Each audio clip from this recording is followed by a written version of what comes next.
So we're on a family camping trip in Pinery Provincial Park, and I thought what a great place to talk about succession in action in a natural setting, and then we can relate that to what we're trying to do in terms of supporting succession and understanding the natural end state for our permaculture food forests.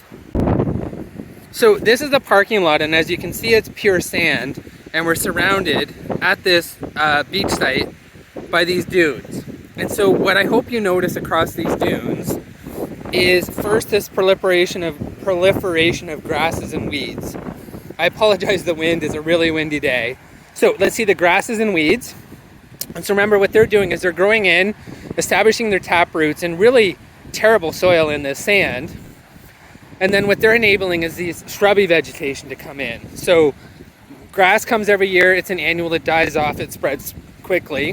Then these shrubs come along, do similar things where their leaves help build up more of that soil, and then we get into the faster growing types of trees.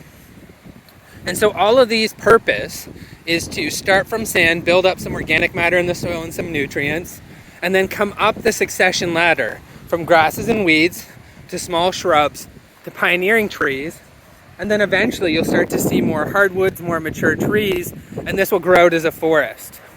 And so why I love looking at this is when you're not allowing this to happen, meaning when you're just doing annuals in your garden, it explains why there's weeds.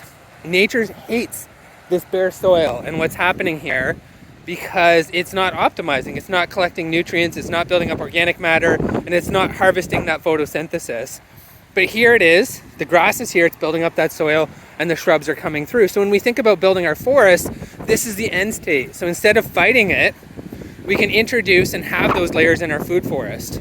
So we have the ground cover to help keep things, to help keep the weeds out because they don't need to cover it and help build that soil. We have the shrubs, which help build it further. And then we're building towards that total mid and top tier canopy in our food forests. So again, I just wanted to show how this is the natural system in action. It really is. Eventually this will become a mature forest as in hundreds of years. And we're just using principles in our farms and our permaculture farms to make it go faster. So don't fight against it.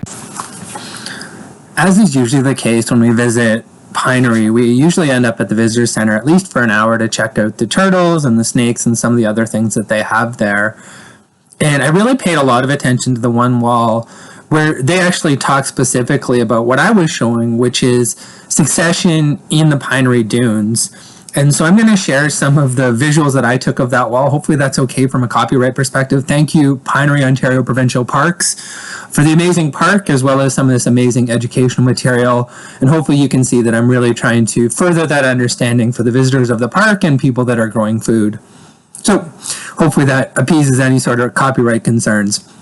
So what this is basically just describing what I described, which is over time, the natural system is going to transform what is open sand into a full savanna forest. And the savanna is really this area. In different parts around the world, that end state for succession will be different. This particular part of Ontario, Canada, the end state is essentially an oak savanna, and so that's what they will reference. And I really like the visual that they share, because what they're really showing in a much better job than what I did is how that starts. And so the sand comes in, and grass is that first plant that's going to colonize that grass and start to build up that organic material. And that will not only add organic material, but also stabilize the soil, hold more moisture in, and help what they're defining here as junipers as kind of the intermediary. And as we go further, you can see as we get further away and longer, you get into those old dunes and the oldest dunes. And so you can look at these two ways. When you're actually standing on the beach, you can see from the water right into that oldest dune. And so you can almost see it almost as a distance of how things have worked. But the way I also like to think of it is over time. And so that bottom axis as well could also just as equally, and I think that's what they're intending, tell us that over time it goes from sand to grass to shrubs to pioneer trees to that final oak savanna. And again, the real reason that I wanted to talk about this was when I show some of the videos of my food forest and I think about transitioning from annual crop production to that end state, which is full-on forest, you really need to be aware of what you're doing and where nature's trying to go.